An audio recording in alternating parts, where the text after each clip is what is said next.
Mafia गिरोहों के रूप में, बेटी और व्यापारी दंगों के रूप में, माफिया गिरोहों के रूप में, बेटी और व्यापारी के लिए सबसे असुरक्षित प्रदेश के रूप में जाना जाता था। पिछली सरकारों की उपलब्धि क्या है? जातीय संघर्ष करवा करके परिवारवाद के नाम पर एक जनपद, एक माफिया देने, यही उनकी पिछली सरकारों की उपलब्धि रही है, जिसके कारण उत्तर प्रदेश के नौजवानों के सामने, उत्तर प्रदेश के नागरिकों के सामने पहचान का संकट खड़ा हुआ था। और आज उत्तर प्रदेश की विरासत पर गौरव की अनुभूति करने के लिए पहचान के संकट से डबल इंजन की सरकार ने आपको उभार करके वन डिस्ट्रिक्ट वन प्रोडक्ट दे करके उत्तर प्रदेश को उसकी विरासत से जोड़ने का काम किया है, जो उत्तर प्रदेश को एक नई पहचान दे रहा है, करोड़ों नौजवानों के लिए रोजगार के नए अवसर सृजित कर रहा है। यह नया अवसर एक नई पहचान है उत्तर प्रदेश के युवाओं के लिए। आज उत्तर प्रदेश में इससे रोजगार का सृजन भी हो रहा है। इसके माध्यम से उत्तर प्रदेश की प्रोडक्ट को अंतर्राष्ट्रीय मान्यता मिलकर के एक्सपोर्ट के एक नए रास्ते भी खुल रहे हैं। मुझे याद है 2017 के पहले उत्तर प्रदेश में कुल एक्सपोर्ट 80 से 85 हजार करोड़ के बीच में था। आज 2 लाख करोड़ रुपए से ऊपर का एक्सपोर्ट उत्तर प्रदेश कर रहा है। यह वही उत्तर प्रदेश है जिसमें प्रति व्यक्ति आय 46,000 करोड़ थी 17 के पहले। आज ये बढ़ करके 1,20,000 करोड़ कर रही है। और यही नहीं, इसी उत्तर प्रदेश में यहां की जो जीडीपी थी वह केवल 12,75,000 करोड़ थी, आज यह लगभग 31 लाख करोड़ की हो गई है। आधार क्या बना? बेहतरीन कानून व्यवस्था, बिना भेदभाव के सबका साथ और सबके विकास के भाव के साथ प्रधानमंत्री जी के मंत्र को अंगीकार करते हुए किए गए कार्य, वर्ल्ड क्लास इंफ्रास्ट्रक्चर और अपनी विरासत को पहचानने का एक प्रयास। और उसी का परिणाम था कि जब उत्तर प्रदेश ने अपनी स्थापना दिवस का कार्यक्रम पहली बार 2018 में 24 जनवरी का आयोजित किया था। उत्तर प्रदेश जो ये नाम बना है, उत्तर प्रदेश का जो ये नामकरण हुआ है, ये 24 जनवरी 1950 को हुआ था। याद करिए, 24 जनवरी 1950 नोटिफिकेशन जारी होते उत्तर प्रदेश नाम की, लेकिन कभी भी आयोजन नहीं हुआ, क्योंकि पिछली सरकारों को जातीय संघर्ष कराने से और जातीय संघर्ष के आधार पर प्रदेश को पहचान के संकट से गुजारने में उन लोगों को फुर्सत ही नहीं थी। वे अपने परिवार के लिए करते थे, उन्हें प्रदेश से मतलब नहीं था। परिणाम क्या था? इस भीषण संकट के दौर से हम गुजर रहे थे कि उत्तर प्रदेश के नाम पर धर्मशाला तो दूर, होटलों में भी रूम नहीं मिल पाते थे। पैसा देकर के भी लोगों को रूम नहीं मिल पाते थे। पहचान के संकट के दौर से गुजर रहे उत्तर प्रदेश को एक नई पहचान दिलाने के लिए आदरणीय प्रधानमंत्री जी की प्रेरणा से हमने परंपरागत उद्यम को एक पहचान दी, और वह थी वन डिस्ट्रिक्ट वन प्रोडक्ट की। आज मुझे प्रसन्नता है कि वन डिस्ट्रिक्ट वन प्रोडक्ट के साथ हम लोगों ने अनेक अन्य योजनाएं चलाई, जिसमें वन डिस्ट्रिक्ट वन प्रोडक्ट के आधार पर सभी 75 जनपदों की उनकी अपनी एक यूनिक प्रोडक्ट हो, उसको हम तकनीक के साथ में, उसे हम मार्केट के साथ में, उसके हम पैकेजिंग के साथ में, उसको हम डिजाइनिंग के साथ में जोड़ सकें। ये सभी कार्य हम लोगों ने करने के बाद अब उसे एक्सपोर्ट के साथ जोड़ने का काम कर रहे हैं। कॉमन फैसिलिटेशन सेंटर के आज 2 केंद्र यहां पर लोकार्पित भी किए गए हैं, बरेली और मुरादाबाद के। सीएफसी बरेली और सीएफसी मुरादाबाद का भी लोकार्पण किया जा रहा है। एक लंबी श्रृंखला हर जनपद के लिए तैयार हो रही है, जहां के माध्यम से वहां की लोकल उत्पाद को न केवल अच्छी डिजाइन और तकनीक के साथ जोड़ने का, बल्कि उसको पैकेजिंग के साथ जोड़ने के लिए, उसको मार्केट से लिंक करने के लिए भी क्या कुछ संभावनाएं हो सकती हैं, इस दिशा में सीएफसी उन्हें सहयोग कर रही है। प्रदेश के अंदर एमएसएमई सेक्टर की जो संभावनाएं हैं, ये देश के अंदर सबसे ज्यादा है। शेयर की दृष्टि से देखेंगे 14% एमएसएमई यूपी के पास। संख्या की दृष्टि से देखेंगे लगभग 90 लाख से ऊपर है। और उत्तर प्रदेश पहला राज्य है जिसने अपनी एमएसएमई यूनिट को एक सुरक्षा कवच भी दिया है। 5 लाख रुपए का सुरक्षा कवच रजिस्ट्रेशन कराने मात्र भर से उसे प्राप्त हो जाता है। यानी ये 90 से 96 लाख एमएसएमई यूनिट जो यूपी में है, जिन्होंने रजिस्ट्रेशन करवा लिया है, उन्हें उस रजिस्ट्रेशन के साथ ही 5 लाख रुपए का एक सुरक्षा कवर भी मिल गया है। सामाजिक सुरक्षा की गारंटी उन्हें उपलब्ध करवा दी गई है।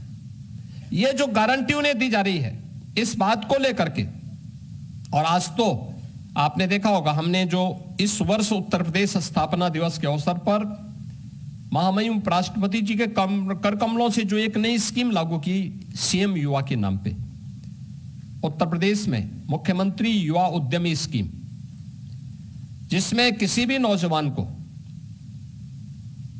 जिसका चयन एक प्रक्रिया के तहत होता है, उसका प्रशिक्षण होता है। प्रशिक्षण के बाद वह कोई उद्यम स्थापित करना चाहता है तो 5 लाख रुपए तक का ऋण गारंटी मुक्त है, ब्याज मुक्त है, और 10% का उसमें गवर्नमेंट की सब्सिडी भी दी जा रही है, यानी गवर्नमेंट का अनुदान भी उसे उपलब्ध कराया जा रहा है। और मुझे बताते हुए प्रसन्नता है कि 24 जनवरी 2025 से लेकर के अब तक 55,000 से अधिक युवाओं को इस सुविधा का लाभ प्राप्त हो चुका है। 55,000 से अधिक युवा इससे जुड़ चुके हैं। अब आप मुझे बताइए, 55,000 युवा जो इससे जुड़े हैं, क्या इनका चेहरा देख करके योजना दी गई है? क्या जाति देख करके दी गई है? क्या उसका क्षेत्र, उसकी भाषा देख करके दी गई है? नहीं, यह सबका साथ और सबके विकास के भाव को ध्यान में रख करके उसे उपलब्ध कराया गया है, क्योंकि उत्तर प्रदेश का हर युवा की प्रतिभा और उसकी ऊर्जा का लाभ हम उत्तर प्रदेश के विकास में लगाना चाहते हैं। उत्तर प्रदेश को देश की अग्रणी अर्थव्यवस्था के रूप में स्थापित करना चाहते हैं। इसलिए हमारे लिए जाति मायने नहीं रखती, हमारे लिए तो उसकी प्रतिभा को एक प्लेटफॉर्म उपलब्ध करवाने का कार्य हम कर रहे हैं, और ये सीएम युवा स्कीम उसी का हिस्सा है। ये जो 96 लाख एमएसएमई यूनिट यूपी के अंदर आज कार्यरत हैं, और इसमें लगभग 2 करोड़ लोग जो कार्य कर रहे हैं, आखिर ये यूपी का ही था। 17 के पहले की सरकारें क्या कर रही थी? क्यों उस समय एमएसएमई उद्यम बंद हो गया था? मुझे पिछले दिनों भदोई जाने का अवसर प्राप्त हुआ। याद करिए, भदोई का कारपेट ये बंदे के कगार पर था। अब और तब की स्थिति थी। आज भदोई 12,000 से लेकर 14,000 करोड़ रुपए का कारपेट एक्सपोर्ट कर रहा है। देश के अंदर जो कारपेट एक्सपोर्ट होता है, उनमें अकेले उत्तर प्रदेश 60% का शेयर उत्तर प्रदेश की है, और उत्तर प्रदेश का जितना कारपेट यहां से एक्सपोर्ट हो रहा है, उसमें अकेले 60% भदोई का योगदान उसमें है। छोटा सा जिला है। मुरादाबाद को देखें, वहां का ब्रास आइटम आप कन्नौज को देखिए, वहां का इत्र, आप फिरोजाबाद को देखिए, वहां की ग्लास के आइटम, आप अलीगढ़ को जाइए, वहां के हार्डवेयर, आप लखनऊ की चिकनकारी, अमरोहा का ढोलक, पीलीभीत की बांसुरी, हर एक जनपद में कुछ ना कुछ उत्पाद है और आज उसको एक प्लेटफॉर्म मिला है। ये 55,000 नौजवान जो आज इसके साथ जुड़ा हुआ है, ये मान के चलिए कि हर वर्ष 1 लाख नौजवान को हम इस सुविधा से जोड़ने जा रहे हैं और पहले चरण में 5 लाख रुपए का मूलधन जब वो वापस करेगा तो दूसरे चरण में इसको 7.5 लाख रुपए तक का गारंटी मुक्त, ब्याज मुक्त ऋण की सुविधा उपलब्ध होगी। तीसरे चरण में 10 लाख तक का हम उसे उपलब्ध करवाएंगे। यानी सरकार जब बिना भेदभाव के कार्य करती है तो पूरा प्रदेश लाभान्वित होता है और ये उसी क्रम का हिस्सा है। एक तरफ इनके माध्यम से हमने ओडीओपी से जुड़े हुए, विश्वकर्मा श्रम सम्मान से जुड़े हुए अपने युवा उद्यमियों को ट्रेनिंग दी और ट्रेनिंग के साथ साथ उसे टूल किट भी उपलब्ध करवाया है। याद करिए, टूल किट के माध्यम से उसको एक पहचान मिल रही है। उसको टूल किट के लिए कहीं और नहीं जाना पड़ रहा है, उसे बताया भी जा रहा है कि भाई ये जेम पोर्टल है, इस पोर्टल में आप जाएंगे, यहां यहां आपको ये सभी इक्विपमेंट मिल जाएंगे, आपको बहुत दौड़ धूप करने की आवश्यकता नहीं, सस्ते में मिलेंगे, इसकी गारंटी है। ये सभी चीजें उपलब्ध करवाई जा रही हैं और आज ये सभी चीजें यहां पर आते हुए हम लोगों ने इसमें पिछले 8 वर्ष में बहुत कुछ काम किया है। फ्लैश पार्क, यानी निजी क्षेत्र में भी औद्योगिक पार्क बन सकते हैं। बहुत बार प्रश्न हमारे सामने आया कि निजी क्षेत्र में लोग औद्योगिक पार्क बनाएंगे, वहां की कनेक्टिविटी क्या होगी। हम लोगों ने कहा कि देखिए 10 एकड़ से लेकर के 50 एकड़ के क्षेत्रफल में बनना है और यहां पे उद्यम लगाने के लिए एक व्यवस्था दी जा रही है, तो कनेक्टिविटी भी उत्तर प्रदेश सरकार देगी। हम लोगों ने वहां पे कनेक्टिविटी के जो भी मामले आए थे, पीडब्ल्यूडी से कह करके वहां पे हम लोगों ने कनेक्टिविटी के साथ वहां पे अच्छी रोड 4 लेन और 2 लेन की सड़कों से जोड़ने का काम किया है। फ्लेटेड फैक्ट्री, अब स्वाभाविक रूप से डिमांड के अनुसार लैंड की आवश्यकता की पूर्ति की जा रही है, लेकिन फिर भी हमारा प्रयास होना चाहिए भविष्य की आवश्यकता को देखते हुए, क्या हम हॉरिजॉन्टल की बजाय वर्टिकल जा सकते हैं। फ्लेटेड फैक्ट्री उसका एक नमूना है। कई स्थानों पर फ्लेटेड फैक्ट्री का काम भी प्रारंभ हुआ है, उसको बहुत जल्दी हम लोकार्पण करने जा रहे हैं। प्रदेश के अंदर युवाओं के लिए यूथ अड्डा बनाने का एक कार्यक्रम, जहां जाएं उनको बताया जा सके कि आप इस फील्ड में प्रशिक्षण ले लीजिए, आपको हम बैंक से जोड़ते हैं, आपको इस सुविधा मिल जाएगी। यानी उन युवाओं के लिए यूथ अड्डे में सारी सुविधा उपलब्ध होगी, जहां के माध्यम से हम उनको बताएंगे कि किस फील्ड में उसको काम करना है। उसके लिए एक नया प्लेटफॉर्म उपलब्ध करवाया गया है। अब उसे कार्यालय का चक्कर नहीं लगाना, एक जगह में बैठ करके वहां पे सारी सुविधाओं को देख सकता है, उसे फैसिलिटेट करेगा यह उत्तर प्रदेश सरकार का एमएसएमई विभाग। और इन सभी कार्यक्रमों के साथ साथ आज जो अन्य कार्यक्रम यहां पर किए गए हैं कि हम लोगों ने अभी यहां पर विश्वकर्मा श्रम सम्मान के माध्यम से भी जो परंपरागत हमारे हस्तशिल्पी और कारीगर थे, उन सबको भी टूल किट और उनके प्रशिक्षण का भी कार्यक्रम चलाया। आज पीएम विश्वकर्मा के रूप में देश के अंदर एक योजना बड़ी लोकप्रिय हो रही है। हर गांव में, हर कस्बे में ऐसे परंपरागत रूप से 16-17 कैटेगरी ऐसी हैं जो हमारी दैनिक जीवन की आवश्यकता की हिस्से बने हुए हैं।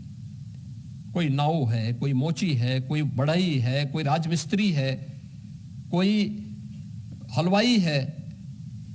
किसी न किसी कार्य के साथ हमारा वास्ता उनके साथ दैनिक रूप में पड़ता है, लेकिन उपेक्षित था।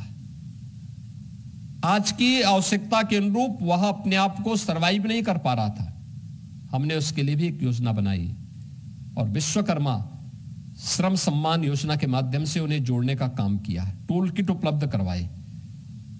1 लाख से अधिक ऐसे हस्तशिल्पी अब तक उत्तर प्रदेश के अंदर, कारीगर इसके माध्यम से उत्तर प्रदेश के अंदर लाभान्वित हुए हैं, जिन्हें टूल किट उपलब्ध कराया गया है। सस्ते में लोन उपलब्ध करवाने का काम करवाया गया है और आज इन सब के लिए एक बृहद प्लेटफॉर्म उपलब्ध करवाने के लिए कर्टेल रेजर जारी किया गया है। इस वर्ष के हमारे इंटरनेशनल ट्रेड शो के लिए, international trade show Uttar Pradesh की एमएसएमई की क्या ग्रोथ हुई है, इसको डिस्प्ले करने का एक मंच होता है जहां पर देश और दुनिया उत्तर प्रदेश की इस पोटेंशियल को देखती है। पिछले 2 संस्करण बहुत अच्छे हुए हैं, सफलतम हुए हैं, अपेक्षा से अधिक सफल रहे हैं और यह भी अपेक्षा से अधिक सफल हो 25 सितंबर से 29 सितंबर के बीच यह international trade show greater Noida के इंडिया एक्सपो सेंटर में फिर से आयोजित होने जा रहा है और मुझे लगता है कि इसकी तैयारी अभी से हमें यहां पे करनी होगी। अभी से इसकी तैयारियां भी चल रही हैं।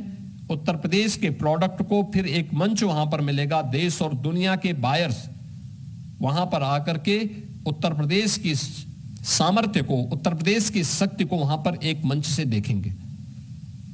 आज आपने यहां पे देखा होगा, हमने मंच पर उन सभी उद्यमियों को भी सम्मानित किया है जिन्होंने यहां पर अच्छा काम किया है। अब सीएम युवा का मोबाइल ऐप भी यहां पर प्रारंभ कर दिया गया है। आप उसके माध्यम से ऑनलाइन भी सेवा का लाभ ले सकते हैं। साथ साथ हमने यहां पर आज यहां पे उत्तर प्रदेश में वाराणसी के ह्यूमन वेलफेयर एसोसिएशन के साथ एक एमओयू भी किया है। यानी जो उत्तर प्रदेश की प्रोडक्ट है इसको जीआई टैग मिले, इंटरनेट वैश्विक मान्यता प्राप्त हो, वहां पे उससे मान्य किया जा सके, इसके लिए एक एमओयू किया। अब तक उत्तर प्रदेश की 77, यानी देश के अंदर सर्वाधिक है 77 प्रोडक्ट को जीआई टैग मिला है और हम लोग 75 नए आवेदन हमने इसमें फाइल किए हुए हैं। उत्तर प्रदेश की स्पीड इसी रूप में आगे बढ़नी चाहिए। हर एक चीज को कोई हमारे हस्तशिल्पी और कारीगरों के हक पर कोई दूसरा व्यक्ति अपना दावेदारी न प्रस्तुत कर सके। इसके लिए आवश्यक है कि उस जनपद के नाम पर, उस प्रदेश के नाम पर ये जीआई टैग होना ही चाहिए और हम उसको उसकी पहचान के साथ जोड़ने का काम कर रहे हैं। यह एक एमओयू आज यहां पर इनके साथ यहां पे हुआ ही है, लेकिन एमएसएमई नीति के अंतर्गत हमने चेक वितरण के कार्य भी किए हैं। जिनका इंसेंटिव मिलना था सीएम युवा के माध्यम से या ओडीओपी के माध्यम से, अन्य विभिन्न योजनाओं के माध्यम से, वह भी आज कार्य यहां पे संपन्न हुआ है। यह हमारी एक ताकत है। याद रखना, ये रोजगार का भी तो सृजन करता ही है। बड़े उद्यम के लिए भी एंकर यूनिट के रूप में भी जो सबसे बड़ी भूमिका का निर्वहन करता है एमएसएमई यूनिट ही करती है। एमएसएमई यूनिट अगर आपके पास इसका एक नेटवर्क है तो आपके यहां बड़े उद्यम को आने से कोई रोक नहीं सकता है। वो अवश्य आएगा, क्योंकि उनको जब भी जाना होगा तो उन्हें देखना होगा कि उनके पास ऐसी कौन सी एंकर यूनिट हो सकती है जो उसको आसानी से उस प्रकार का माल उपलब्ध करवा सके। और उत्तर प्रदेश इस दिशा से बहुत समृद्ध हो चुका है। मैं विश्वास के साथ कह सकता हूं कि आने वाले समय में हम लोग इस दिशा में एक लंबी छलांग लगाने वाले हैं। आदरणीय प्रधानमंत्री जी के उन संकल्पों को, जो भारत को उत्तर प्रदेश की ग्रोथ इंजन के रूप में स्थापित करने का उनका संकल्प था, उसकी प्रतिपूर्ति करने के साथ साथ विकसित भारत के संकल्प को पूरा करने में उत्तर प्रदेश एक बड़ी भूमिका का निर्वहन करेगा। इस विश्वास के साथ आज एमएसएमई डे के अवसर पर मैं उत्तर प्रदेश के अपने सभी एमएसएमई उद्यमियों को, वहां के सभी कार्मिकों को एक बार फिर से बधाई देता हूं, अपनी शुभकामनाएं देता हूं और विश्वास करता हूं कि वे अपनी इस सामर्थ्य का परिचय, इस प्रतिभा का परिचय लगातार देते रहेंगे। मार्केट की डिमांड के अनुसार उसे आगे बढ़ाने में अपना योगदान देंगे। आप सबके प्रति मेरी शुभकामनाएं हैं। धन्यवाद। जय हिंद।